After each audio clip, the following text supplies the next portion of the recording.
સુરતમાં હત્યાની ઘટનાનો સિલસિલો યથાવત રહેવા પામ્યો છે। વરાછામાં મોપેડ ઓવરટેક કરવા બાબતે એક યુવકની હત્યા કરવામાં આવતા પોલીસે હત્યારાને ઝડપી પાડવા ચક્રોગતિમાન કર્યા છે।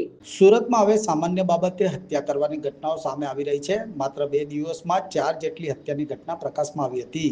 2 દિવસ અગાઉ રાંદેર ખાતે મોપેડ ઓવરટેક કરવા બાબતે પોલીસ પુત્રની હત્યા કરવાની સાઈ હજુ સુકાઈ નથી। ત્યાં વરાછામાં મોપેડ ઓવરટેક કરવા બાબતે એક યુવકની હત્યા કરવામાં આવી હોવાની વાત સામે આવી છે। વરાછા ખાતેના રામનગર સોસાયટીમાં હત્યાનો બનાવ બન્યો હતો, જેમાં મોપેડ ઓવરટેક કરવા બાબતે ઝઘડો થયો હતો અને છરીના ઘા ઝીકી એક યુવકની હત્યા કરવામાં આવી હતી। જેનિશ ચૌહાણ નામના યુવકની હત્યા કરવામાં આવતા એસીપી, ડીસીપી સહિતનો પોલીસ કાફલો ઘટના સ્થળે પહોંચ્યો હતો અને વરાછા પોલીસે આરોપી પકડવા ચક્રો ગતિમાન કર્યા હતા।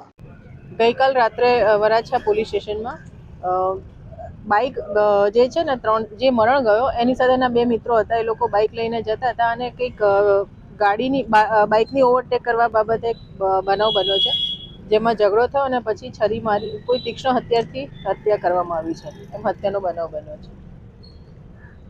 અત્યારે પોલીસ તપાસ ચાલુ છે। આરોપીને ટૂંક સમયમાં પકડી લેવામાં આવશે।